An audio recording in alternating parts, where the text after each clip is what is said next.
പുറത്തു വരാത്ത വേറൊരു കാര്യമുണ്ട്. എന്താണെന്നറിയോ? ഇത് BJPക്കകത്ത് വലിയ പ്രശ്നം ഉണ്ടാക്കി. കാരണം കേരളത്തിൽ RSSന് അവരുടെ ശാഖാപ്രവർത്തനങ്ങളൊക്കെ നടക്കുന്നുണ്ട്. പക്ഷേ ജനാധിപത്യപരമായിട്ടുള്ള തെരഞ്ഞെടുപ്പ് നടക്കുമ്പോൾ ഭൂരിപക്ഷം കിട്ടുന്നില്ല, സീറ്റുകൾ കിട്ടുന്നില്ല.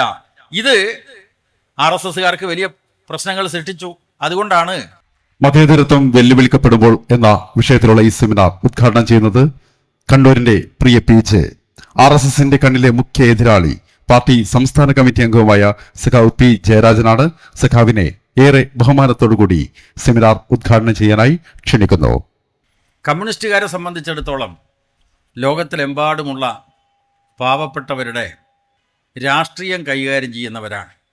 എവിടെ മനുഷ്യർ കഷ്ടപ്പെടുന്നുവോ, എവിടെ മനുഷ്യർ ലോകത്ത് അടിച്ചമർത്തപ്പെടുന്നുവോ, മുതലാളിത്തത്തിൻ്റെ ചൂഷണം അനുഭവിച്ചു വരുന്നോ, ആ എല്ലാ ജനവിഭാഗങ്ങളോടും ഐക്യദാർഢ്യം പ്രകടിപ്പിക്കുന്ന പ്രസ്ഥാനമാണ് ഇന്ത്യയിലെ കമ്മ്യൂണിസ്റ്റ് പ്രസ്ഥാനം.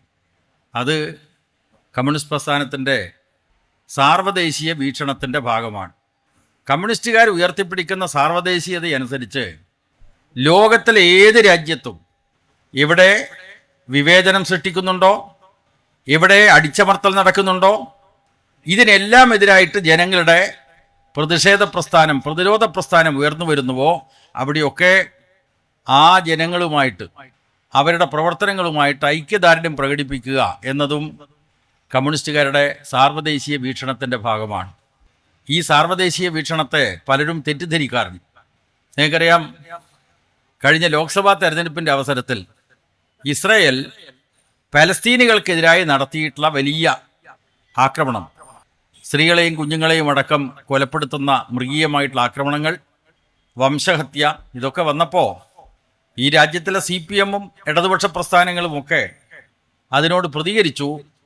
അവിടെ കഷ്ടപ്പെടുന്ന, വംശഹത്യക്ക് ഇരകളാക്കപ്പെടുന്ന ആളുകളോട് സഹാനുഭൂതി പ്രകടിപ്പിച്ചു. അപ്പോൾ CPM-നെ കുറിച്ച് എതിരാളികൾ എന്താ പറഞ്ഞത്? ഇത് മുസ്ലിങ്ങളെ പ്രീണിപ്പിക്കാൻ വേണ്ടി CPM നടത്തുന്ന പ്രവർത്തനത്തിൻ്റെ ഭാഗമാണ്, മുസ്ലിം പ്രീണനം. അങ്ങനെയാണ് എതിരാളികൾ ആക്ഷേപം ഉന്നയിച്ചത്. യഥാർത്ഥത്തിൽ പലസ്തീനിലെ വംശഹത്യ ഈ ലോക മനസാക്ഷിയെ ഞെട്ടിപ്പിച്ച ഒന്നാണ്. അതൊരു മതത്തിൻ്റെ പ്രശ്നമല്ല. മതത്തിൻ്റെ പ്രശ്നമായിട്ട് ലോകത്തിലെ പല രാജ്യങ്ങളും കണക്കാക്കിയില്ല. ഉദാഹരണത്തിന്, അന്താരാഷ്ട്ര നീതിന്യായ കോടതിയിൽ പലസ്തീനികളുടെ നേരെ നടത്തുന്ന അതിനിഷ്ഠൂരമായിട്ടുള്ള ഈ വേട്ടക്കെതിരായി അന്താരാഷ്ട്ര നീതിന്യായ കോടതിയിൽ പരാതി നൽകിയിട്ടുള്ള ഒരു രാഷ്ട്രത്തിൻ്റെ പേരാണ് ദക്ഷിണാഫ്രിക്ക. ആ ദക്ഷിണാഫ്രിക്ക മുസ്ലിം രാഷ്ട്രമാണ്. ദക്ഷിണാഫ്രിക്കയിൽ 82% ക്രിസ്ത്യാനികളാണ്. അവർക്ക് എന്തേ അത് തോന്നി? അന്താരാഷ്ട്ര നീതിന്യായ കോടതിയിൽ പലസ്തീനിൽ നടക്കുന്ന ഈ വംശഹത്യ, കൂട്ടക്കൊല, ഇതിനെതിരായിട്ട് അന്താരാഷ്ട്ര സമൂഹം ഇടപെടണം, നീതിന്യായ കോടതി ഇടപെടണം എന്ന് ഹർജി കൊടുക്കാൻ എന്താണ് ദക്ഷിണാഫ്രിക്കയെ പ്രേരിപ്പിച്ചത്? ഇതൊരു മുസ്ലിം പ്രശ്നമായിട്ടാണോ ആ രാഷ്ട്രം കണക്കാക്കിയത്? അന്താരാഷ്ട്ര നീതിന്യായ കോടതി ഈ ഹർജി പരിഗണിച്ചുകൊണ്ട് ഈ മനുഷ്യത്വരഹിതമായിട്ടുള്ള കൂട്ടക്കൊല അവസാനിപ്പിക്കണം, വംശഹത്യ അവസാനിപ്പിക്കണമെന്ന് നിർദ്ദേശിച്ചത് എന്തിൻ്റെ അടിസ്ഥാനത്തിലാണ്? അപ്പോൾ യഥാർത്ഥത്തിൽ ലോകത്തിലെമ്പാടുമുള്ള കമ്മ്യൂണിസ്റ്റുകാർക്ക് ഈ കാര്യത്തിൽ സുദൃഢമായിട്ടുള്ള നിലപാടുണ്ട്. അത് ഇസ്രയേലിലെ കമ്മ്യൂണിസ്റ്റുകാർക്കുമുണ്ട്, പലസ്തീനിലെ കമ്മ്യൂണിസ്റ്റുകാർക്കുമുണ്ട്, ലോകത്തിലെ ഏത് രാജ്യത്തിലെയും കമ്മ്യൂണിസ്റ്റുകാർക്കുണ്ട്. പക്ഷേ കമ്മ്യൂണിസ്റ്റ് പാർട്ടിയുടെ CPM-ൻ്റെ നിലപാട് സംബന്ധിച്ച് നമ്മുടെ നാട്ടിൽ നടന്നിട്ടുള്ള ചർച്ച ഇങ്ങനെയാണ്. ഇത് മുസ്ലിങ്ങളെ പ്രീണിപ്പിക്കാൻ വേണ്ടിയിട്ടാണ് ഇക്കാര്യത്തിൽ CPIM ഐക്യദാർഢ്യ സദസ്സുകളൊക്കെ നടത്തുന്നത്, പരിപാടികൾ നടത്തുന്നത് എന്ന നിലക്ക് ദുർവ്യാഖ്യാനിച്ചുകൊണ്ട് CPM വിരോധം ഉൽപ്പാദിപ്പിക്കാനുള്ള, അതല്ലെങ്കിൽ മറ്റ് ജനവിഭാഗങ്ങൾക്കിടയിൽ മുസ്ലിം പീഡനമാണ് നടത്തുന്നത് എന്നുള്ള തോന്നലുണ്ടാക്കുന്നതിന് വേണ്ടിയുള്ള വലിയ പ്രചരണങ്ങളാണ് ഈ രാജ്യത്ത് നടത്തിയത്. അത് വസ്തുതയല്ല എന്ന കാര്യമാണ് ഞാനിവിടെ ആദ്യമായിട്ട് സൂചിപ്പിക്കുന്നത്. ഈ മതനിരപേക്ഷതയ്ക്ക് നേരെയുള്ള വെല്ലുവിളി ഒരു വർത്തമാനകാല പ്രശ്നമാണ്. ആ നിലക്കാണ് CPIM അതിനെ കാണുന്നത്. അത് ഇന്ന് നടക്കുന്ന പ്രശ്നമാണ്, ഇന്നലെ നടന്നിട്ടുള്ള പ്രശ്നമാണ്, തൊട്ട് മുമ്പെയുള്ള ദിവസങ്ങളിലും നടക്കുന്ന കാര്യമാണ്, ഇനിയും നടക്കാൻ ഇടയുള്ള കാര്യമാണ്. അതുകൊണ്ട് മതനിരപേക്ഷത സംരക്ഷിക്കാൻ വേണ്ടി കമ്മ്യൂണിസ്റ്റുകാർ പോരാടും. കമ്മ്യൂണിസ്റ്റുകാർ മാത്രം പോരാടിയാൽ പോരാ, മതനിരപേക്ഷത നിലനിൽക്കണമെന്ന് ആഗ്രഹിക്കുന്ന എല്ലാ ജനവിഭാഗങ്ങളും ഒന്നിക്കണം. ഇതാണ് കമ്മ്യൂണിസ്റ്റുകാരുടെ നിലപാട്. ഒന്നിക്കാൻ CPIM സന്നദ്ധമാണ്. ഒരു വേർതിരിവും CPM-നെ സംബന്ധിച്ചിടത്തോളം അക്കാര്യത്തിൽ കണക്കാക്കുന്നില്ല. നിങ്ങൾ നോക്കൂ, മതനിരപേക്ഷതയ്ക്കെതിരായിട്ടുള്ള ആക്രമണം. എന്താ മതനിരപേക്ഷ എന്ന് പറഞ്ഞാൽ? എല്ലാ മതങ്ങളിലും വിശ്വസിക്കാനും ഒരു മതത്തിലും വിശ്വസിക്കാതിരിക്കാനുമുള്ള പൗരൻ്റെ അവകാശമാണ് മതനിരപേക്ഷത കൊണ്ട് വിവക്ഷിക്കുന്നത്. ലോകത്ത് മതവിശ്വാസത്തെ അടിസ്ഥാനപ്പെടുത്തി നോക്കുമ്പോൾ ഏറ്റവും കൂടുതൽ ഏത് വിഭാഗമാണ്? ക്രിസ്തീയ വിശ്വാസികളാണ്. അത് കഴിഞ്ഞാൽ ഇസ്ലാം മതവിശ്വാസികളാണ്. ഇന്ത്യയിൽ ഹിന്ദു ജനവിഭാഗങ്ങളാണ് ഏറ്റവും കൂടുതലെങ്കിൽ ലോകത്ത് അത് 15% മാത്രമാണ്. പിന്നെ ബൗദ്ധ വിഭാഗമുണ്ട്, മറ്റ് ഒട്ടേറെ മതവിഭാഗങ്ങളുണ്ട്. ലോകത്ത് ഒരു മതവിശ്വാസവും ലോകത്തിലെ ജനസംഖ്യയിൽ മഹാഭൂരിപക്ഷത്തെ പ്രതിനിധാനം ചെയ്യുന്നില്ല എന്നതാണ് നാം തിരിച്ചറിയേണ്ടത്.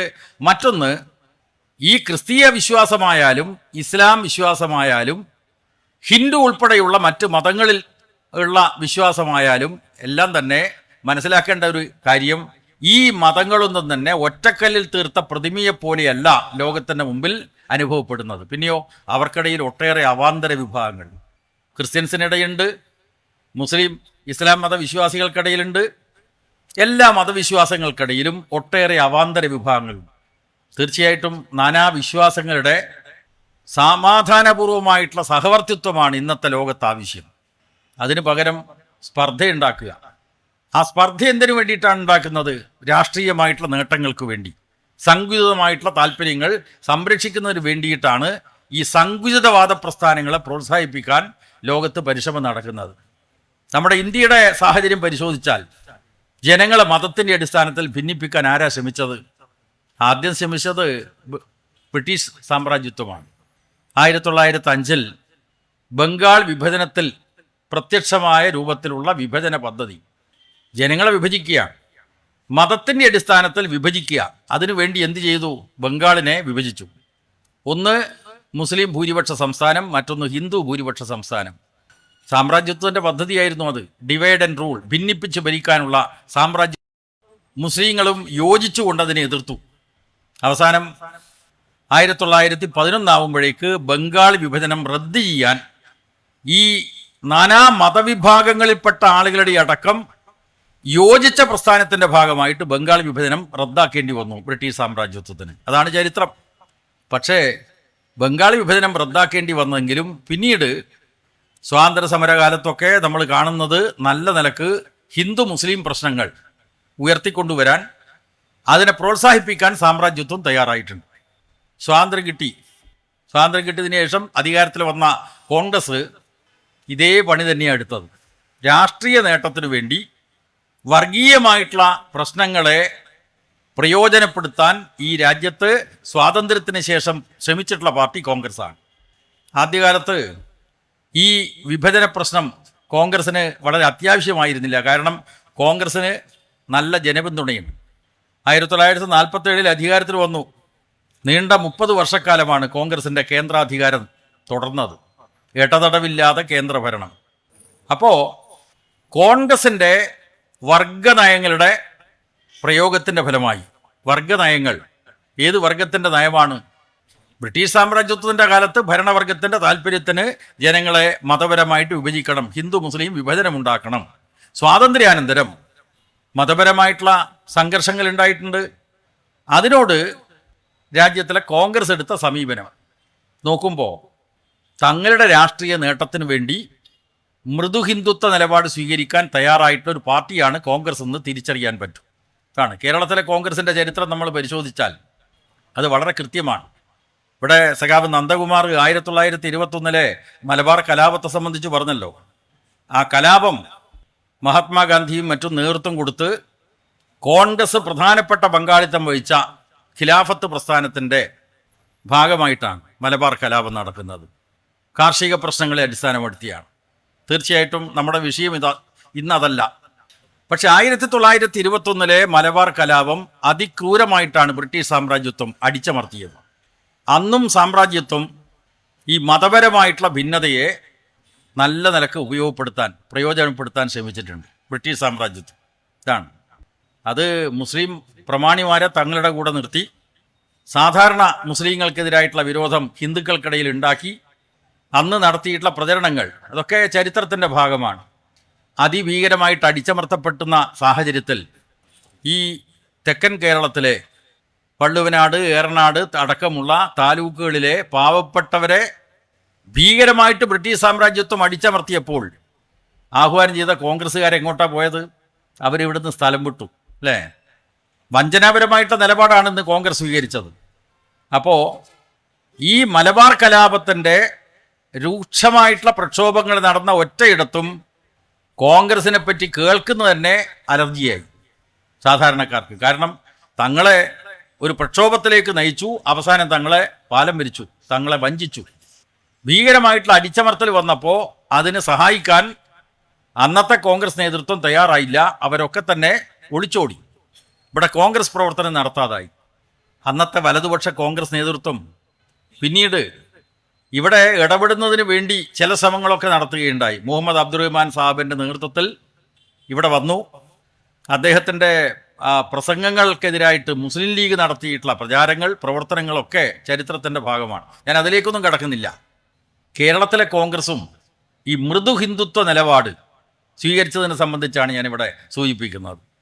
കലാപം അടിച്ചമർത്തുന്നതിനെ തുടർന്ന് വലതുപക്ഷ കോൺഗ്രസിൻ്റെ നേതൃത്വത്തിൽ മൃദു ഹിന്ദുത്വ നിലപാട് സ്വീകരിച്ചുകൊണ്ട് കേരളത്തിൽ ഹിന്ദു മഹാസഭ രൂപീകരിക്കാൻ നേതൃത്വം കൊടുക്കുന്നത് ഈ വലതുപക്ഷ കോൺഗ്രസ് നേതാക്കന്മാരാണ്. 1929 തിരുനാവായിൽ നടക്കുന്ന ഹിന്ദു മഹാസഭയുടെ സമ്മേളനം അത് സംഘടിപ്പിച്ചത് കേരളത്തിലെ കോൺഗ്രസിൻ്റെ വലതുപക്ഷ നേതാക്കന്മാരാണ്. ഇവിടെ പാവപ്പെട്ട കൃഷിക്കാരനെ അടിച്ചമർത്തുന്നതിന് വേണ്ടി ബ്രിട്ടീഷ് സാമ്രാജ്യത്വം അതിക്രൂരമായിട്ടുള്ള നടപടികൾ സ്വീകരിച്ചപ്പോൾ ഇവിടെ തിരിഞ്ഞു നോക്കാത്തവർ പിന്നീട് മൃദു ഹിന്ദുത്വ നിലപാട് സ്വീകരിച്ചുകൊണ്ട് ഹിന്ദു മഹാസഭ രൂപീകരിക്കാൻ വേണ്ടി സമ്മേളനം വിളിച്ചു ചേർക്കാൻ തീരുമാനിച്ചതും ചരിത്രത്തിൻ്റെ ഭാഗമാണ്.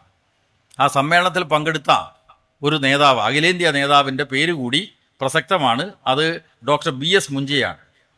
RSSന് ബീജാഭാവം ചെയ്തിട്ടുള്ള നേതാക്കന്മാരിൽ പ്രമുഖരാണ് ഡോക്ടർ BS മുഞ്ചെ.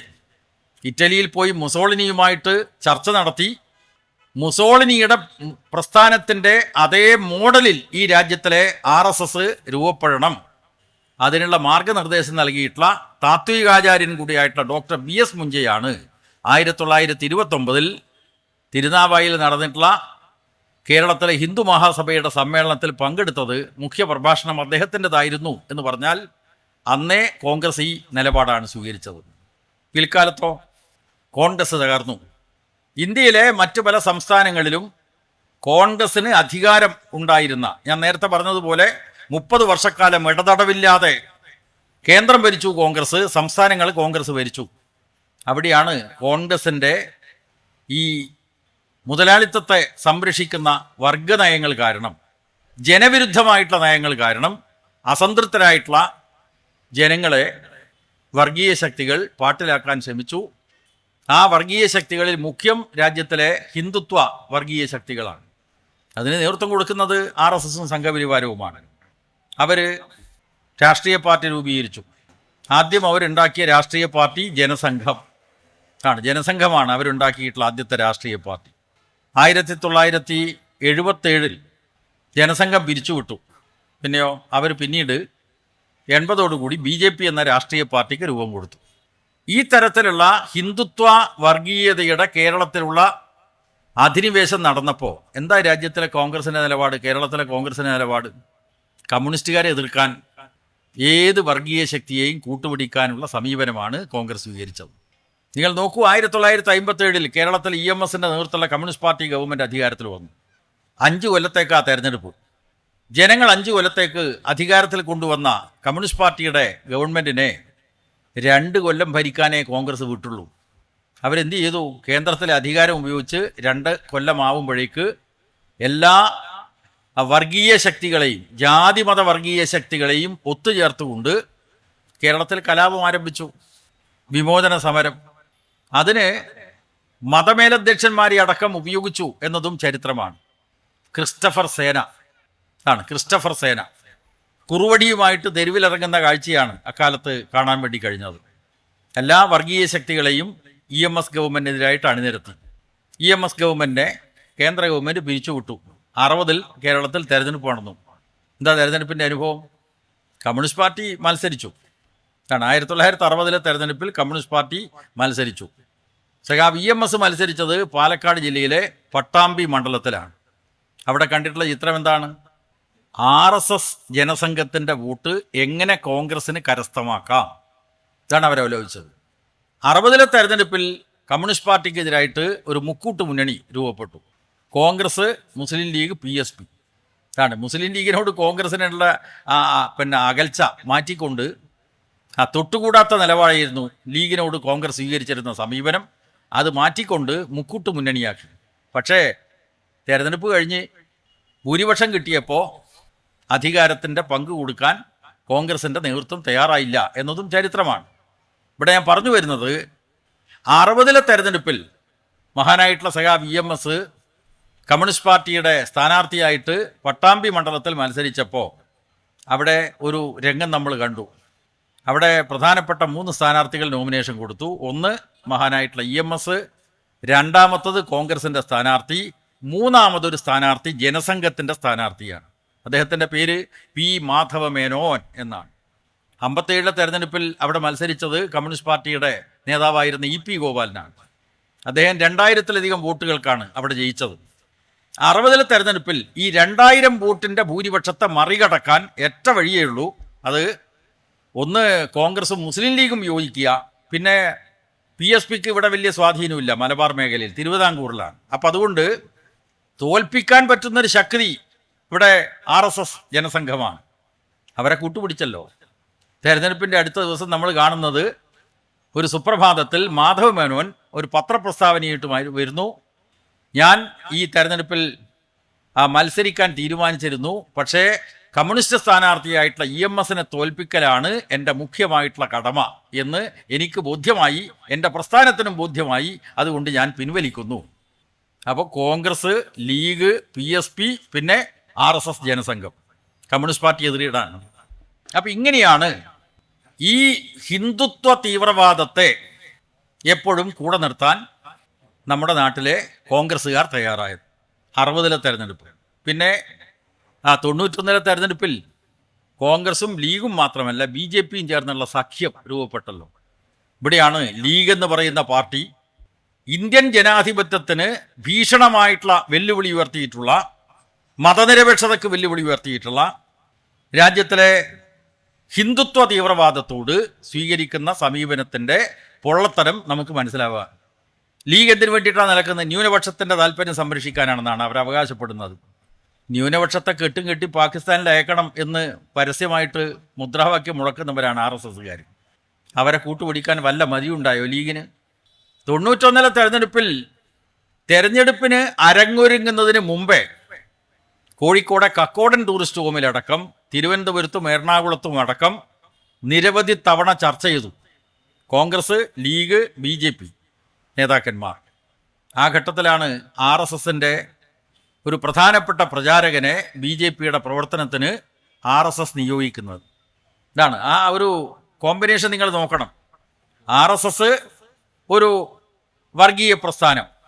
അവർ പറയുന്നത് ഞങ്ങൾക്ക് രാഷ്ട്രീയ താല്പര്യമില്ല, ഞങ്ങൾ സാംസ്കാരിക പ്രസ്ഥാനമാണ് എന്നതാണ്. ഹിന്ദുവിൻ്റെ സംസ്കാരം സംരക്ഷിക്കാൻ വേണ്ടി പൊരുതുന്നവരാണ് ഞങ്ങളെന്നാണ് RSSകാർ സ്വയം അവകാശപ്പെടുന്നത്. ഞങ്ങൾക്ക് ഇസവുമായിട്ട് യാതൊരു ബന്ധവുമില്ല എന്നൊക്കെ അവർ അവകാശപ്പെടാറുണ്ട്. പക്ഷേ ഫാസിസ്റ്റുകൾ പലപ്പോഴും തങ്ങളുടെ മനസ്സിലുള്ളത് തുറന്നു പറയില്ല. മറച്ചുവെക്കപ്പെട്ട ആശയങ്ങളാണ് അവർ പലപ്പോഴും പ്രായോഗികമാക്കുക. ഇവിടെ 91 തെരഞ്ഞെടുപ്പിൽ നമ്മൾ കണ്ടത് നേരത്തെ പറഞ്ഞതുപോലെയുള്ള രഹസ്യമായിട്ടുള്ള കൂടിയാലോചനകൾ ആദ്യം നടത്തി. എന്തായിരുന്നു അവരുടെ ലക്ഷ്യം? CPMനെയും കമ്മ്യൂണിസ്റ്റ് പാർട്ടിയെയും ഇടതുപക്ഷത്തെയും എതിർക്കുക, തോൽപ്പിക്കുക. അതിനെന്താ മാർഗം? 60 നടത്തിയിട്ടുള്ള കാര്യം നമ്മൾ കണ്ടു. വർഗീയ ശക്തികളെ കൂട്ടുപിടിക്കാനുള്ള കോൺഗ്രസിൻ്റെ ശ്രമം, ലീഗിൻ്റെ ശ്രമം. 91 അത് തന്നെ കണ്ടല്ലോ, കോലീബി സഖ്യം അല്ലേ?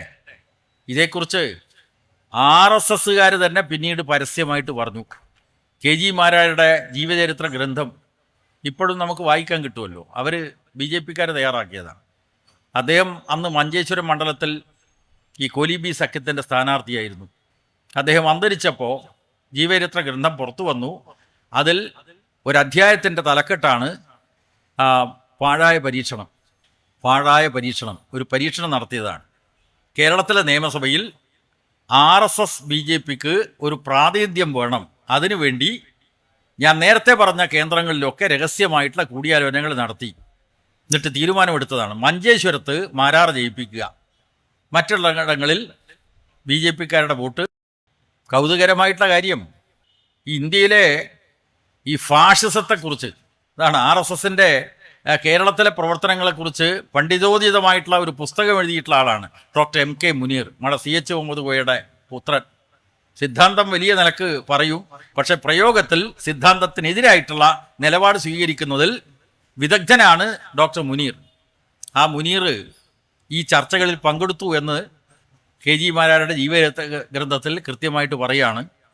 പുറത്തു വരാത്ത വേറൊരു കാര്യമുണ്ട്. എന്താണെന്നറിയോ? ഇത് BJPക്കകത്ത് വലിയ പ്രശ്നം ഉണ്ടാക്കി. കാരണം കേരളത്തിൽ RSSന് അവരുടെ ശാഖാപ്രവർത്തനങ്ങളൊക്കെ നടക്കുന്നുണ്ട്. പക്ഷേ ജനാധിപത്യപരമായിട്ടുള്ള തെരഞ്ഞെടുപ്പ് നടക്കുമ്പോൾ ഭൂരിപക്ഷം കിട്ടുന്നില്ല, സീറ്റുകൾ കിട്ടുന്നില്ല. ഇത് RSSകാർക്ക് വലിയ പ്രശ്നങ്ങൾ സൃഷ്ടിച്ചു. അതുകൊണ്ടാണ് RSSൻ്റെ മുതിർന്ന പ്രചാരകനായിട്ടുള്ള PP മുകുന്ദനെ BJPയുടെ സംഘടനാ സെക്രട്ടറിയാക്കി മാറ്റുന്ന ഒരു നിലപാട് 91-ൽ സ്വീകരിച്ചത്. ഈ മുകുന്ദൻ്റെ അടക്ക നേതൃത്വത്തിലാണ് ഈ രഹസ്യ കൂടിയാലോചനകളൊക്കെ നടന്നത്. എന്നിട്ടോ തെരഞ്ഞെടുപ്പിൽ മാരാർക്ക് ജയിക്കാനായി പരീക്ഷണം. അതിനെ തുടർന്ന് RSSനകത്തും വലിയ കുഴപ്പം, BJPക്കകത്ത് വലിയ കുഴപ്പം. BJPയുടെ സംസ്ഥാന കമ്മിറ്റി ഒരു അന്വേഷണ കമ്മീഷനെ വെച്ചു. ഈ RSSും BJPയും ഒക്കെ ഇതര മതവിരോധം ഉൽപ്പാദിപ്പിച്ചുകൊണ്ടാണ് ഈ നാട്ടിൽ പ്രവർത്തിക്കുന്നത്. പ്രധാനമായിട്ട് മുസ്ലിം വിരോധം. ഒന്ന് മുസ്ലിങ്ങൾ, മറ്റൊന്ന് കമ്മ്യൂണിസ്റ്റുകാർ, മറ്റൊന്ന് ക്രിസ്ത്യാനികൾ. 3M ആണ്. 3M മാർക്സിസ്റ്റ്, അതുപോലെ തന്നെ മുസ്ലിംസ്, പിന്നെ മിഷണറിമാർ, ക്രിസ്തീയ മിഷണറിമാർ. 3M ആഭ്യന്തര ശത്രുക്കൾ. ഇത് പറഞ്ഞിട്ട് ശാഖയിൽ പഠിപ്പിക്കുക, എന്നിട്ട് കാക്കി ട്രൗസർ ഇട്ട് മാർച്ച് ചെയ്യുക.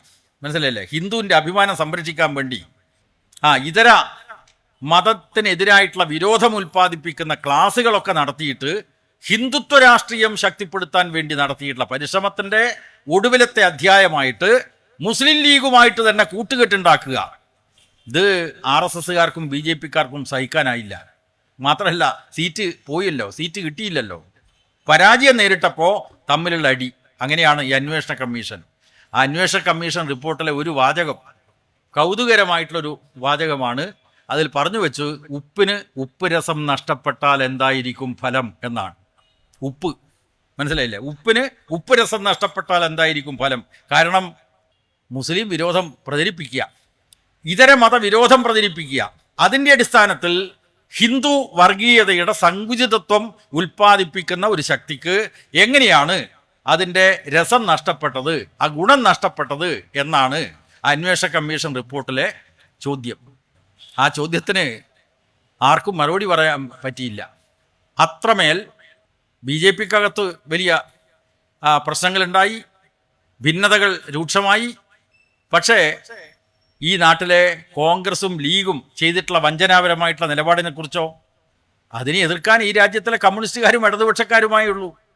അപ്പോൾ ഈ തരത്തിൽ വർഗീയതയെ പല നിലക്കും പ്രോത്സാഹിപ്പിക്കുന്ന സമീപനമാണ് കോൺഗ്രസ് സ്വീകരിച്ചത്, കോൺഗ്രസ് നേതൃത്വമുള്ള UDF സ്വീകരിച്ചത്, ഇപ്പോഴും സ്വീകരിച്ചു കൊണ്ടിരിക്കുന്നത്. അപ്പോൾ ഇത് ഇന്നത്തെ കാലത്ത് തുറന്നു പറയുമ്പോൾ ഭയങ്കരമായിട്ടുള്ള രോഷമാണ്. ആർക്ക്? മുസ്ലിം ലീഗുകാർക്ക്, അല്ലേ? മുസ്ലിം ലീഗുകാർക്ക് ഭയങ്കരമായിട്ടുള്ള രോഷമാണ്. ഇന്ന് നമ്മുടെ കേരളത്തിൽ അടക്കം നടന്നുകൊണ്ടിരിക്കുന്ന കാര്യങ്ങളെപ്പറ്റി നമ്മളെ മനസ്സിലുണ്ടാവണം. ഇപ്പോൾ ഇന്നലെ കേട്ടിട്ടുള്ള വാർത്ത എന്താണ്? പാലക്കാട് അവിടെ നല്ലേപ്പള്ളി ഗവൺമെൻറ് UP സ്കൂളിൽ വിദ്യാർത്ഥികൾ ഈ ക്രിസ്മസ് കരോൾ പാർട്ടി നടത്തുന്നു. നമ്മുടെ നാട്ടിൽ പലയിടത്തും ക്രിസ്ത്യാനികളില്ലാത്ത പ്രദേശങ്ങളിലും ഈ ക്രിസ്മസ് ആഘോഷിക്കാറുണ്ട്. ക്രിസ്മസ് അപ്പൂപ്പനെ കെട്ടി ചെണ്ടവാദ്യത്തോടുകൂടി, വാദ്യമേളത്തോടുകൂടി ആളുകൾ ഘോഷയാത്രകൾ സംഘടിപ്പിക്കാറുണ്ട്. ഇതൊക്കെ ലോകത്തെമ്പാടും നടക്കുന്ന കാര്യമാണല്ലോ. അത് നമ്മുടെ നാട്ടിൽ നടത്തിക്കൂടാ. അവിടെ RSSൻ്റെ പോഷക സംഘടനയായിട്ടുള്ള വിശ്വ ഹിന്ദു പരിഷത്ത് ഇടപെടുന്നു. വിശ്വ ഹിന്ദു പരിഷത്ത് ആ കുട്ടികളെ ഭീഷണിപ്പെടുത്തുന്നു, അധ്യാപകന്മാരെ ഭീഷണിപ്പെടുത്തുന്നു, അധ്യാപികമാരെ ഭീഷണിപ്പെടുത്തുന്നു. ഇപ്പോൾ പോലീസ് കേസെടുത്തിരിക്കുക. ഇവിടെ മാത്രമല്ല, ഹരിപ്പാടുണ്ടായി, ആലപ്പുഴ ജില്ലയിൽ. ഇതാണ് വർത്തമാനകാല പ്രശ്നം.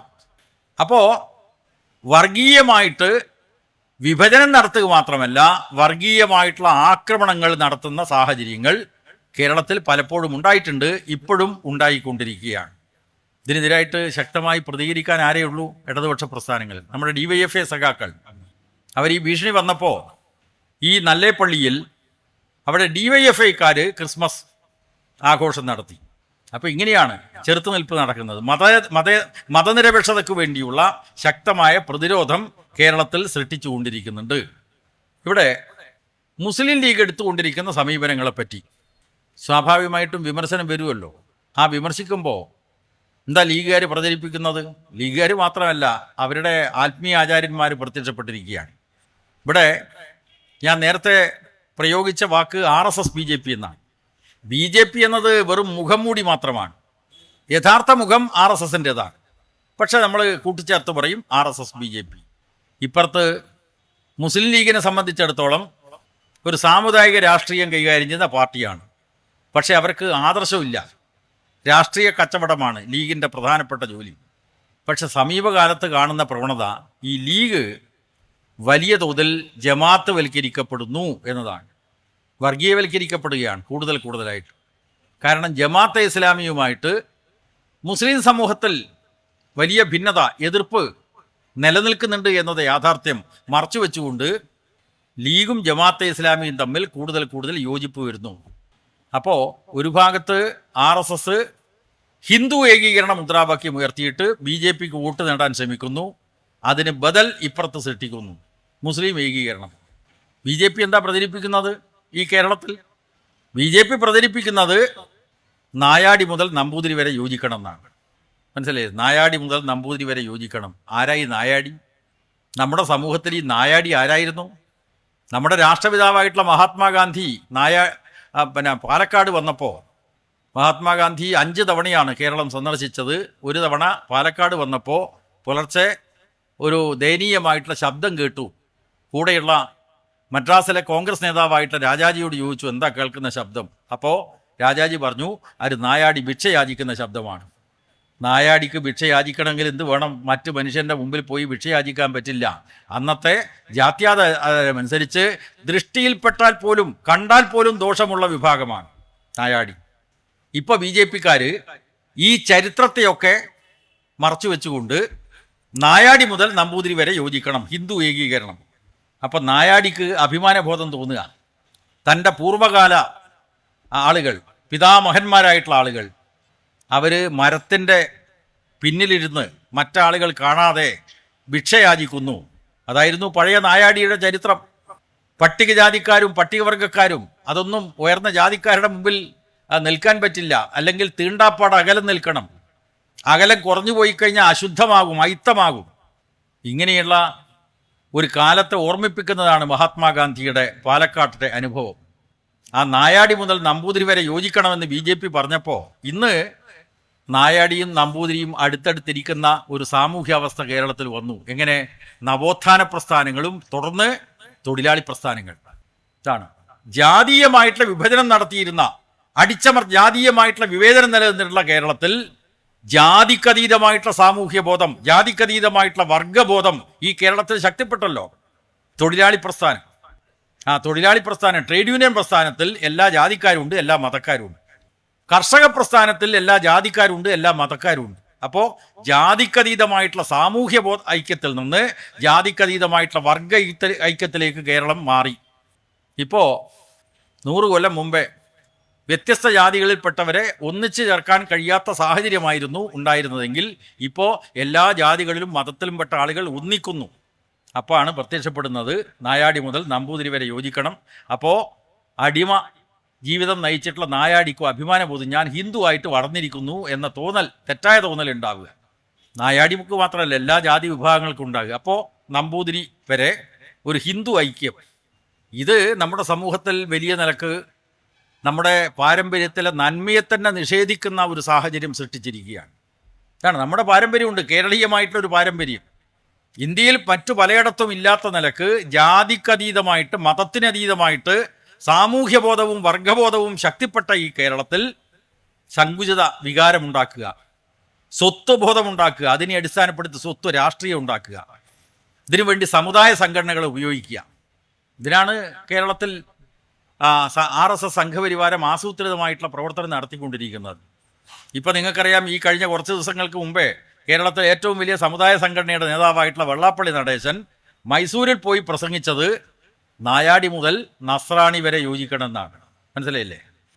BJPയുടെ അജണ്ടയാണ് നായാടി മുതൽ നസ്രാണി വരെ.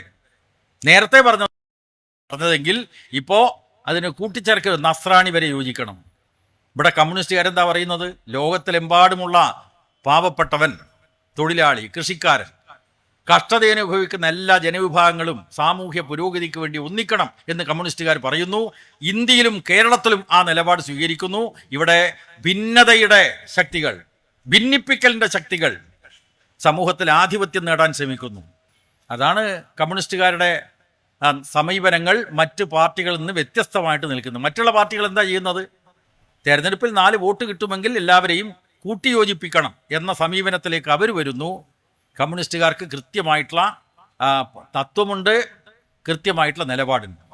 ഇവിടെ സമകാലീന ഒരു പ്രശ്നത്തിലേക്ക് ഞാൻ കടക്കുകയാണ്. അതായത് CPMൻ്റെ വയനാട് ജില്ലാ സമ്മേളനം കഴിഞ്ഞ ദിവസം CPMൻ്റെ പോളിറ്റ് ബ്യൂറോ അംഗമായിട്ടുള്ള സഖാവ് വിജയരാഘവൻ, ആ വിജയരാഘവൻ്റെ പ്രസംഗം 1 മണിക്കൂറിലധികം നീണ്ട ഒരു ഉദ്ഘാടന പ്രസംഗമാണ്. അപ്പോൾ ഉദ്ഘാടന പ്രസംഗം നാനാവശങ്ങൾ അദ്ദേഹം പ്രതിപാദിച്ചു. അതിനകത്ത് രാജ്യത്ത് മുഖ്യമായിട്ടുള്ള വിപത്തായിട്ടുള്ള RSS BJP നടത്തിക്കൊണ്ടിരിക്കുന്ന വർഗീയ ശ്രമങ്ങൾ, ഭിന്നിപ്പിക്കലിന് വേണ്ടിയുള്ള ശ്രമങ്ങൾ, മതനിരപേക്ഷതയ്ക്കെതിരായിട്ടുള്ള ആക്രമണങ്ങളൊക്കെ പറഞ്ഞു. അദ്ദേഹം ഒരു വാചകത്തിൽ പറഞ്ഞു, രാജ്യത്ത് ഈ വർഗീയ വിഭജനം നടത്തുന്ന സംഘപരിവാർ ശക്തികൾ ആദ്യം ഒരു പള്ളി ലക്ഷ്യം വെച്ചു, അല്ലേ? രാം ജന്മഭൂമി ബാബരി മസ്ജിദ് തർക്കം, അത് കോടതിയിലെ വ്യവഹാരമായിരുന്നു, കോടതിയിലെ കേസ് കെട്ടായിരുന്നു. അത് രാജ്യത്തിലെ ജനങ്ങളുടെ തർക്കമാക്കി മാറ്റി വർഗീയ ശക്തികൾ. അതിൽ കോൺഗ്രസ് പ്രധാനപ്പെട്ട പങ്കുവഹിച്ചു, പ്രോത്സാഹിപ്പിച്ചു. ഇങ്ങനെയെല്ലാം വലിയ നിലക്ക് വിഭജനം നടത്തിയിട്ടുള്ള ഈ നാട്ടിൽ സംഘപരിവാർ ഒരു പള്ളിയുടെ കാര്യം പറഞ്ഞുകൊണ്ടാണ് ഇവിടെ ഹിന്ദു വർഗീയ വികാരം രാജ്യത്തുടനീളം ഉണ്ടാക്കിയത്, ബാബരി മസ്ജിദിൻ്റെ കാര്യം പറഞ്ഞിട്ട്. അപ്പോൾ വിജയരാഘവൻ ഉദ്ഘാടന പ്രസംഗത്തിൽ പറഞ്ഞു, ആദ്യം ഒരു പള്ളി, പിന്നെ 3 പള്ളി, പിന്നെ 30 പള്ളികൾ, പിന്നെ 30,000 പള്ളികൾ. സംഘപരിവാറിൻ്റെ പ്രവർത്തനത്തെ പറ്റി പറഞ്ഞു അത് അദ്ദേഹത്തിൻ്റെ പ്രസംഗത്തിൽ ആദ്യം. എന്ന് മാത്രമല്ല, മൂന്നാമതും മോദി അധികാരത്തിൽ വന്നപ്പോൾ അദ്ദേഹത്തിൻ്റെ ഗവൺമെൻറ് വഖഫ് നിയമം ഭേദഗതിപ്പെടുത്താൻ, ഇല്ലാതാക്കാനുള്ള ശ്രമമാണ് നടത്തുന്നത്. ഇതും സഖാവ് വിജയരാഘവൻ പറഞ്ഞു. അതിനുശേഷം പറഞ്ഞു, ഈ വർഗീയ വിപത്തിനെ നമ്മൾ ഗൗരവമായിട്ട് കണക്കാക്കണം, എങ്കിലേ മതനിരപേക്ഷത സംരക്ഷിക്കാനാവൂ. അതിനെന്ത് വേണം? എല്ലാ വർഗീയ ശക്തികളെയും എതിർക്കണം. അപ്പോഴാണ് ചിലർക്ക് പൊള്ളലേൽക്കുന്നത്. ഹിന്ദുത്വ തീവ്രവാദം അത് ആപത്താണ്. CPMനെ സംബന്ധിച്ച് കൃത്യമായിട്ടുള്ള നിലപാടുണ്ട് അക്കാര്യത്തിൽ. ഞങ്ങളുടെ പാർട്ടി പരിപാടിയിൽ കൃത്യമായി പറഞ്ഞു വെച്ചിട്ടുണ്ട്, രാജ്യത്തിലെ ജനാധിപത്യത്തിനും മതനിരപേക്ഷതക്കും ഏറ്റവും കടുത്ത വെല്ലുവിളി ഉയർത്തുന്നത് ഹിന്ദുത്വ തീവ്രവാദമാണ്, യാതൊരു സംശയവുമില്ല. എന്നിട്ട് പറഞ്ഞു, ഈ ഭൂരിപക്ഷ വർഗീയത ന്യൂനപക്ഷ വർഗീയതയെ പ്രോത്സാഹിപ്പിക്കും. CPM പരിപാടിയിൽ എഴുതി വെച്ചതാണ്. മൂന്നാമതായിട്ടൊരു കാര്യം പറഞ്ഞു, ഇന്നത്തെ മതനിരപേക്ഷത സംരക്ഷിക്കണമെങ്കിൽ, ജനാധിപത്യം സംരക്ഷിക്കണമെങ്കിൽ ന്യൂനപക്ഷ സംരക്ഷണം മുഖ്യമായിട്ടുള്ള ഘടകമാണ്. 3 കാര്യങ്ങൾ പറഞ്ഞു. ഒന്ന്, ഹിന്ദുത്വ തീവ്രവാദമാണ് രാജ്യത്തിലെ ഏറ്റവും മുഖ്യമായിട്ടുള്ള വിപത്ത്. രണ്ടാമത്, ഭൂരിപക്ഷ വർഗീയത ന്യൂനപക്ഷ വർഗീയതയെ പ്രോത്സാഹിപ്പിക്കുന്നു. മൂന്നാമതായിട്ട് പറഞ്ഞത്, രാജ്യത്തിലെ ജനാധിപത്യവും മതനിരപേക്ഷയും സംരക്ഷിക്കണമെങ്കിൽ ന്യൂനപക്ഷ സംരക്ഷണം ഒരു പ്രധാനപ്പെട്ട ഭാഗമാണ്. അങ്ങനെ പറഞ്ഞ പാർട്ടിയുടെ പോളിറ്റ് ബ്യൂറോ മെമ്പർ അവിടെ പ്രസംഗിക്കുന്ന അവസരത്തിൽ അദ്ദേഹം പറഞ്ഞു, ഈ ന്യൂനപക്ഷങ്ങൾക്കിടയിലും വർഗീയ പ്രവർത്തനങ്ങൾ ശക്തിപ്പെട്ടിരിക്കുന്നു. പ്രിയങ്ക ഗാന്ധി കോൺഗ്രസിൻ്റെ വലിയ നേതാവാണ്, അവർ വയനാട്ടിൽ മത്സരിക്കുന്നു. നേരത്തെ രാഹുൽ ഗാന്ധിയാണ് മത്സരിച്ചത്. 2 കൂട്ടും നല്ല ഭൂരിപക്ഷത്തോടു കൂടി ജയിച്ചു. ആ ഭൂരിപക്ഷത്തിൽ വർഗീയ ഘടകങ്ങൾ കൂടിയുണ്ട്, മുസ്ലിം വർഗീയ ഘടകങ്ങൾ കൂടിയുണ്ട് എന്ന് സഖാവ് വിജയരാഘവൻ പറഞ്ഞതിനെ പിടിച്ചിട്ട് അത് മാത്രം ചർച്ച ചെയ്യുക, ബാക്കി എല്ലാ കാര്യങ്ങളും മറച്ചു വെക്കുക. ഇതിന് കേരളത്തിലെ വലതുപക്ഷ മാധ്യമങ്ങളും കൂട്ടുനിൽക്കുകയാണ്. നിങ്ങൾ നോക്കൂ, ഈ കേരളത്തിൽ 18ാമത് ലോക്സഭാ തെരഞ്ഞെടുപ്പ് പുറത്തു വന്നല്ലോ. അപ്പോൾ ഇത് CPMന് എന്തോ പുതിയ ബോധോദയം വന്നിരിക്കുകയാണ്, പഴയ നിലപാടിലൊക്കെ ചില മാറ്റങ്ങൾ വന്നിരിക്കുകയാണ്. അതിൻ്റെ അടിസ്ഥാനത്തിലാണ് വിജയരാഘവൻ്റെ വയനാട് പ്രസംഗം എന്ന വ്യാഖ്യാനമാണ് ചില മാധ്യമങ്ങളൊക്കെ നടത്തുന്നത്. CPM-ന്റെ നിലപാടിൽ ഒരു മാറ്റവും വന്നിട്ടില്ല. പക്ഷേ CPM-ന്റെ നയങ്ങളും നിലപാടും മൂർത്തമായ വർത്തമാനകാല പ്രശ്നങ്ങളെ അഭിമുഖീകരിച്ചുകൊണ്ടാണ് എല്ലാ കാലത്തും സ്വീകരിച്ചിട്ടുള്ളത്, ഇപ്പോഴും സ്വീകരിക്കുന്നത്. വർത്തമാനകാല പ്രശ്നങ്ങൾ, ഇന്നത്തെ പ്രശ്നങ്ങൾ എന്താ? നമ്മുടെ മുമ്പിൽ നിൽക്കുകയാണ് 18ാമത് ലോക്സഭാ തെരഞ്ഞെടുപ്പ് ഫലം. ആ 18ാമത് ലോക്സഭാ തെരഞ്ഞെടുപ്പ് ഫലം എന്താണ്? അത് ഇടതുപക്ഷം തോറ്റത് മാത്രമല്ല, പിന്നെയോ 20 സീറ്റിൽ 18 സീറ്റും UDF ജയിച്ചു. ഒരു സീറ്റ്, തൃശ്ശൂർ സീറ്റിൽ ആരാ ജയിച്ചത്? BJP. ചരിത്രത്തിലാദ്യമായി RSS BJPക്ക് കേരളത്തിൽ ഒരു സീറ്റ് നേടാനായത് ഒരു അപായ സൂചനയായി കണക്കാക്കുന്നു CPIM. കണക്കാക്കണ്ടേ? CPM അനുഭാവികളോട് മാത്രമല്ല ഞാൻ ഈ ചോദ്യം ചോദിക്കുന്നത്. നമ്മുടെ രാജ്യത്തിൻ്റെ ജനാധിപത്യത്തിനും മതനിരപേക്ഷതക്കും ഏറ്റവും വലിയ ഭീഷണിയായി മാറിയിട്ടുള്ള, ഇന്ത്യൻ ഭരണഘടനയെ തന്നെ അട്ടിമറിക്കാൻ ശേഷിയുള്ള ഈ രാജ്യത്തിലെ ഹിന്ദുത്വ തീവ്രവാദ ശക്തികൾ ഈ കേരളം പോലെയുള്ള സംസ്ഥാനത്ത് ഒരു സീറ്റ് നേടുന്നു. ചെറിയ കാര്യമാണോ? അല്ല, ആപത്ത് സൂചനയാണ്, അപായ സൂചനയാണ്. CPI അത് കൃത്യമായി പറഞ്ഞിട്ടുണ്ട്.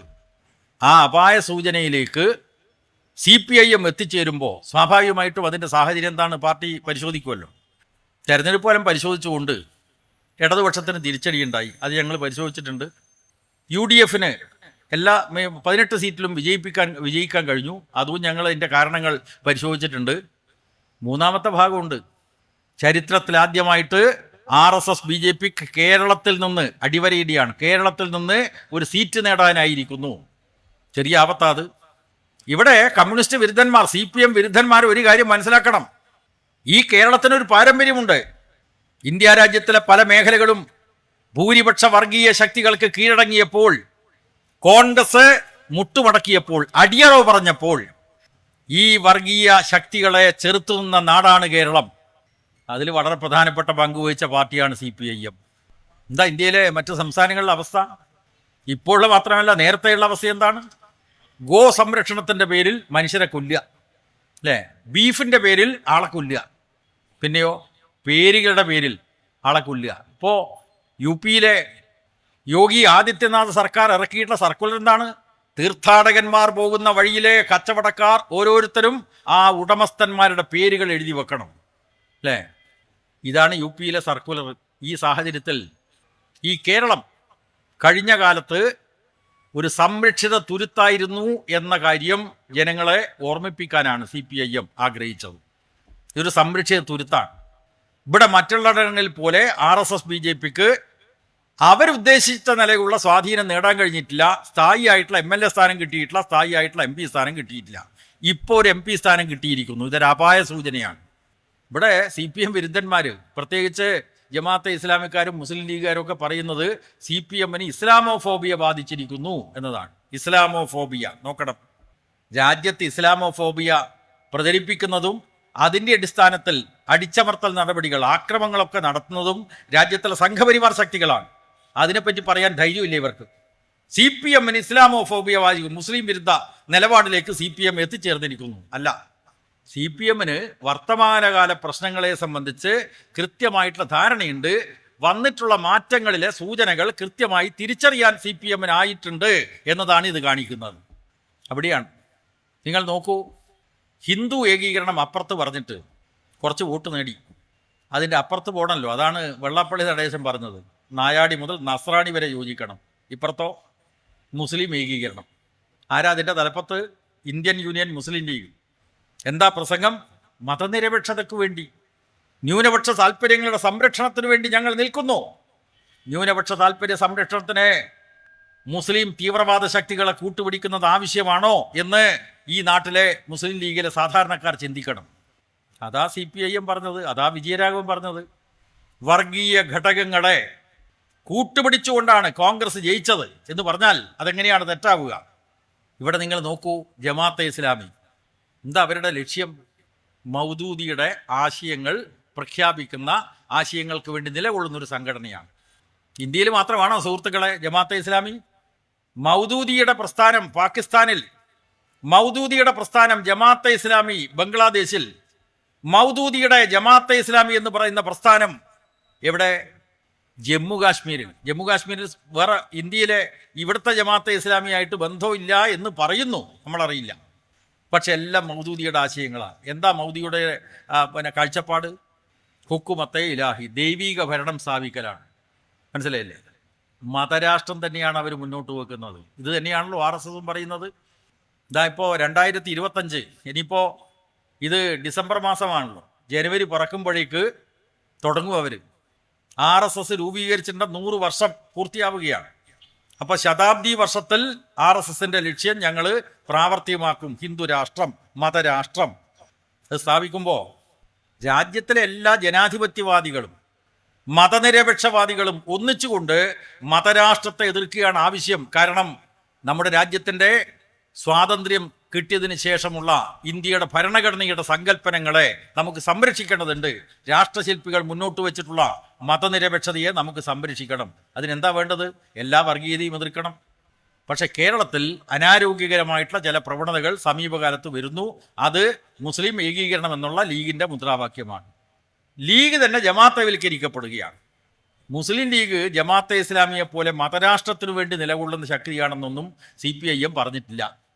പക്ഷേ അവർ ജമാഅത്തെ ഇസ്ലാമിയുമായിട്ടുള്ള ഭിന്നത ഒരു ഘട്ടത്തിൽ പ്രകടിപ്പിച്ചിരുന്നു. പിന്നെ എവിടെ പോയി? കാശിക്ക് പോയോ?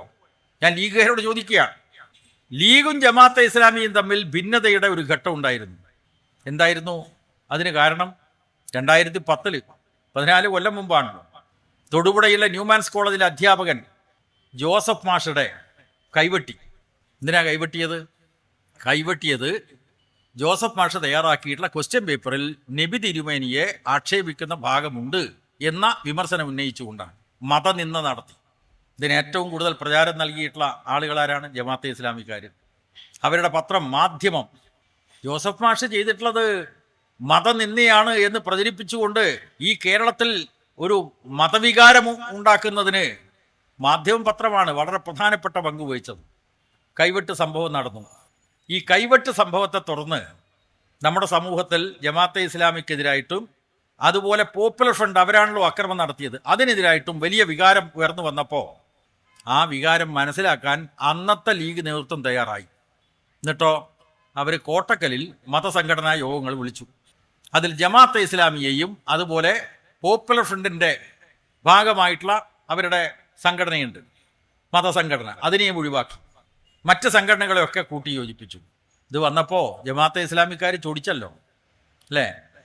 ഇവർ തമ്മിൽ ഭയങ്കരമായിട്ട് അഭിപ്രായ വ്യത്യാസം ഉണ്ടായി.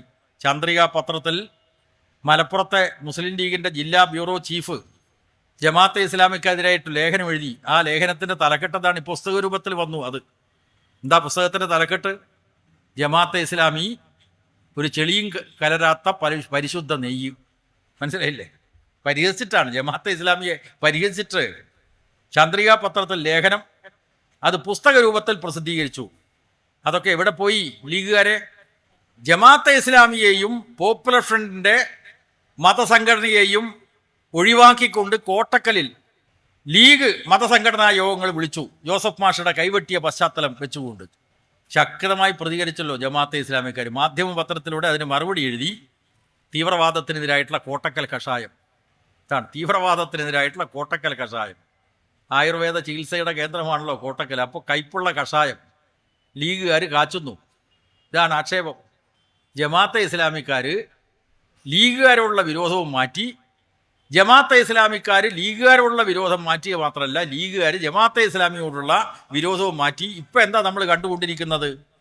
ലീഗ് തന്നെ ജമാഅത്തെ വൽക്കരിക്കപ്പെടുന്നു എന്നതാണ്. ആ ലീഗിൻ്റെ കാര്യങ്ങൾ തീരുമാനിക്കുന്ന ഇപ്പം ജമാഅത്തെ ഇസ്ലാമിയാണ്. അക്രമങ്ങൾ നടത്തുന്ന പോപ്പുലർ ഫ്രണ്ടിനെ കൂട്ടുപിടിക്കാൻ യാതൊരു മടിയുമില്ലല്ലോ ഇവർക്ക്. ഈ കേരളത്തിൽ ചുരുക്കം ചില ആളുകളെ ISIS റിക്രൂട്ട് ചെയ്തിട്ടുണ്ട്. അവരുടെ പശ്ചാത്തലം പരിശോധിച്ചാൽ പഴയ പോപ്പുലർ ഫ്രണ്ടുകാരാണ്. ഇവരൊക്കെ എന്തിനു വേണ്ടിയിട്ടാണ്? മതരാഷ്ട്രം അല്ലേ? ഇവിടെ ജീവിക്കാൻ പറ്റില്ല, പിന്നെയോ സിറിയയിൽ പോയിട്ട് യുദ്ധം ചെയ്യണം.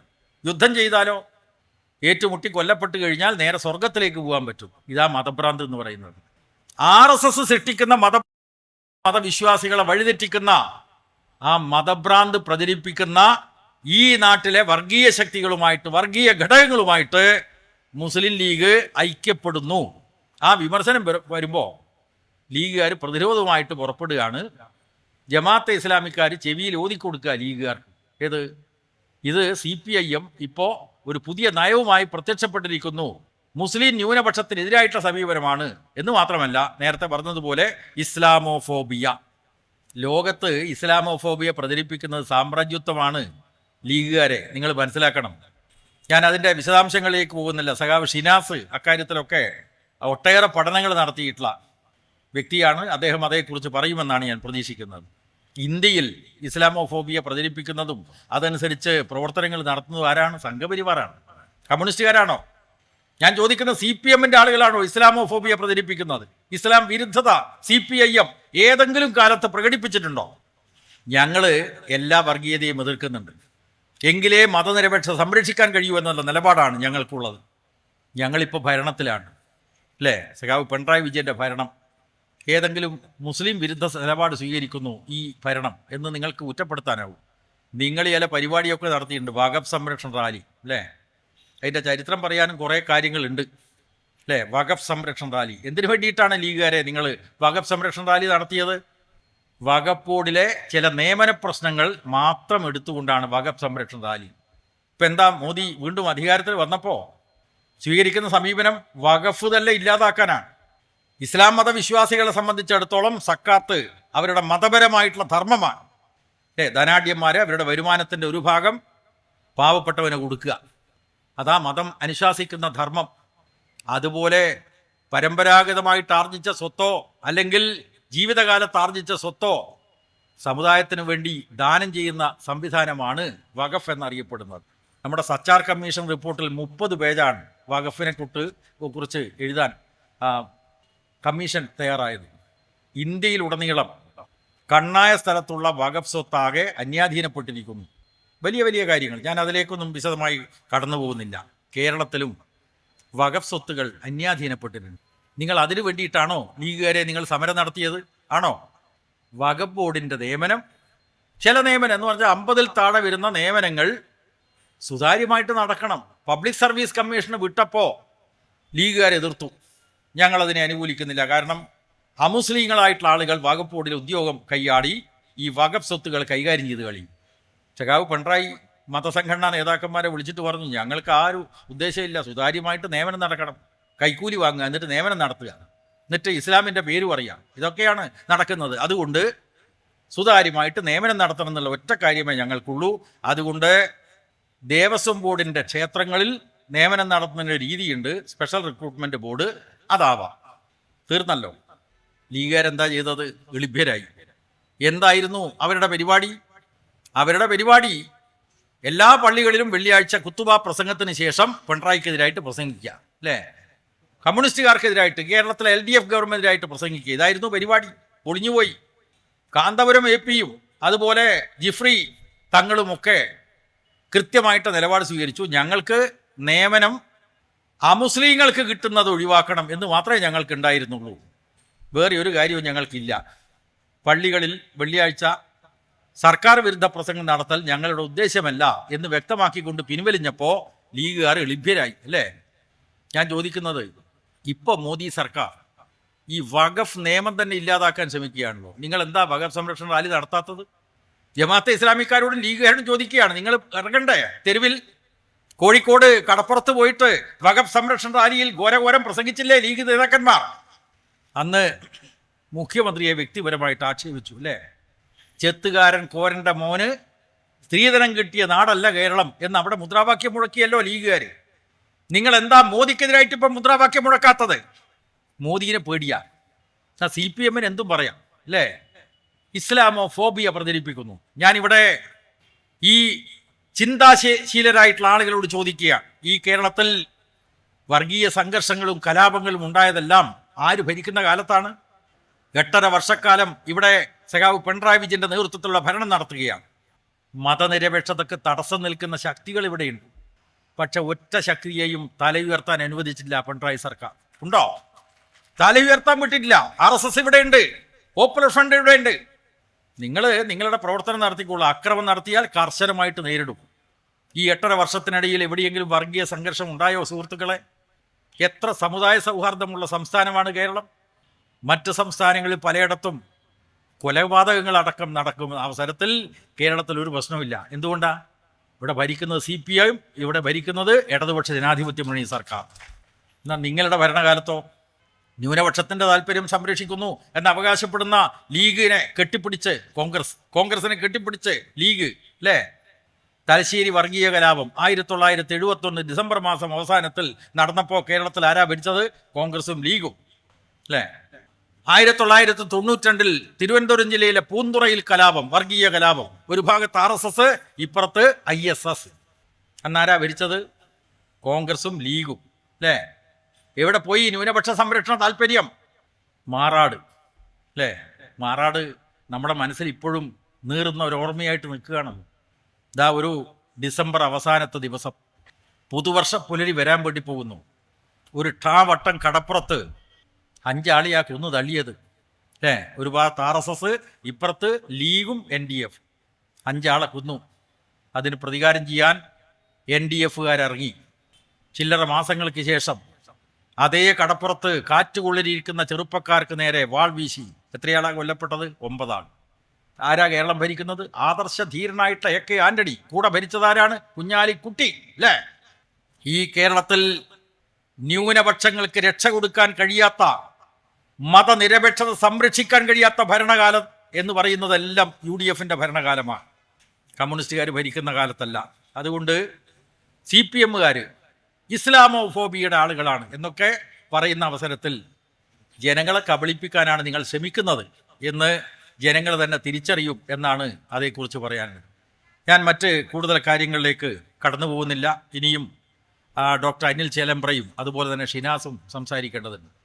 നമ്മുടെ വർത്തമാന കേരളത്തിൽ എല്ലാ വർഗീയ ശക്തികൾക്കും എതിരായി ഉറച്ച നിലപാട് സ്വീകരിച്ചുകൊണ്ട് മാത്രമേ മതനിരപേക്ഷത സംരക്ഷിക്കാൻ കഴിയൂ. ഞാൻ നേരത്തെ പറഞ്ഞതുപോലെ ഈ കേരളം ഒരു സംരക്ഷിത തുരുത്താണ്.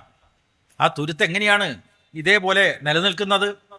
കമ്മ്യൂണിസ്റ്റുകാർ ജീവൻ ബലിയർപ്പിച്ചും പോരാടിയതിൻ്റെ ഫലമായിട്ടാണ്. ആശയപരമായിട്ടുള്ള നല്ല എതിർപ്പ് എല്ലാ വർഗീയ ശക്തികൾക്കുമെതിരായി നടത്തുക.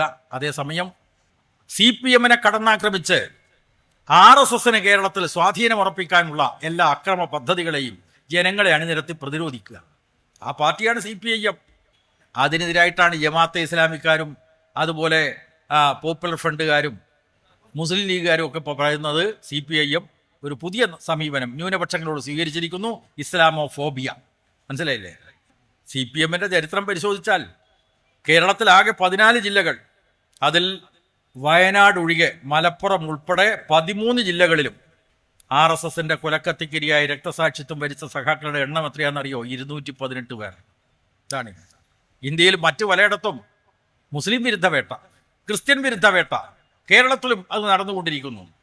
CPM-ന്റെ 218 സഖാക്കളാണ് കഴിഞ്ഞ 50 വർഷത്തിനിടയിൽ ജീവാർപ്പണം ചെയ്തത്. എന്തിനു വേണ്ടി? മതനിരപേക്ഷത സംരക്ഷിക്കാൻ. ആ പാർട്ടിയാണ് CPIM. അതുകൊണ്ട് ആ പാർട്ടിയെ ഓലപ്പാമ്പ് കെട്ടി പേടിപ്പിക്കുക. വിജയരാഘവൻ ന്യൂനപക്ഷ വിരോധം പ്രസംഗിച്ചിരിക്കുന്നു എന്നതാണ്. വിജയരാഘവൻ്റെ ഉദ്ഘാടന പ്രസംഗം പൂർണ്ണമായിട്ട് നിങ്ങൾ കേൾക്കണം. ആർക്കും ഒന്നും തെറ്റു പറയാനാവില്ല. അതുകൊണ്ട് മതനിരപേക്ഷത സംരക്ഷിക്കണമെങ്കിൽ എല്ലാ വർഗീയതയും എതിർക്കണം. ഹിന്ദുത്വ തീവ്രവാദമാണ് ഏറ്റവും വലിയ വിപത്ത്. അതേസമയം ന്യൂനപക്ഷങ്ങൾക്കിടയിലുള്ള തീവ്രവാദ ശക്തികളുമുണ്ട്, അതിനെയും എതിർക്കണം. ഒരു കാര്യം കൂടി പറഞ്ഞ് ഞാൻ എൻ്റെ പ്രസംഗം അവസാനിപ്പിക്കാം. അത് ക്രിസ്ത്യൻ വിഭാഗത്തിൽ ഈ 2019 ശേഷം നടക്കുന്ന ചില സംഘടനകളുടെ പ്രചാരണ പ്രവർത്തനങ്ങളെക്കുറിച്ചാണ്. അതിൻ്റെ പേരാണ് CASA, Christian association alliance for social action. ഇതാണ് അതിൻ്റെ കാസയുടെ പൂർണ്ണ രൂപം. അവർ നല്ലോണം മുസ്ലിം വിരുദ്ധ ക്രിസ്ത്യാനികൾക്കിടയിൽ പ്രചരിപ്പിക്കുകയാണ്. ഇത് സംഘപരിവാർ പദ്ധതിയാണ്. ഇപ്പം മോദി ഡൽഹിയിലെ ക്രിസ്തീയ ദേവാലയം സന്ദർശിക്കുന്നു. ഇവിടെ കേരളത്തിലെ BJP-ക്കാർ ഓരോ ക്രിസ്ത്യാനികളുടെയും വീട്ടിൽ ക്രിസ്മസ് സന്ദേശവുമായിട്ട് പോകുന്നു, കേക്കുകളെടുത്ത് പോകുന്നു അല്ലേ? ആ പാപത്ത് ചെറുതല്ല ഞാൻ പറയുന്നത്. ഒരു ഭാഗത്ത് RSS, ഇപ്പുറത്ത് ജമാഅത്തെ ഇസ്ലാമിയും പോപ്പുലർ ഫ്രണ്ടും ലീഗിനെ കൂട്ടുപിടിച്ചുകൊണ്ട് വർഗീയ പരിശ്രമങ്ങൾ. മറുഭാഗത്ത് ക്രിസ്ത്യൻ വിഭാഗം, അതിനടകത്തും RSS-ന്റെ കൃത്യമായ ഇടപെടൽ നടക്കുന്നു. ഒരു കാര്യം കൂടി നിങ്ങൾ ഓർമ്മിപ്പിക്കുകയാണ്. നേരത്തെ ഒരു ബിഷപ്പ്, ക്രിസ്തീയ ബിഷപ്പ് ഒരു പ്രസ്താവന നടത്തുകയുണ്ടായി. എന്താണ്? ജിഹാദുമായി ബന്ധപ്പെട്ടതാണ്. ജിഹാദ്, നർക്കോട്ടിക് ജിഹാദ് എന്നാണ് പറഞ്ഞത്, മയക്കുമരുന്ന് ജിഹാദ് അല്ലേ? എന്താണ് അതിൻ്റെ പിന്നിൽ? ക്രിസ്ത്യൻ സമുദായത്തിനിടയിൽ മുസ്ലിം വിരോധം പ്രചരിപ്പിക്കുകയാണ്.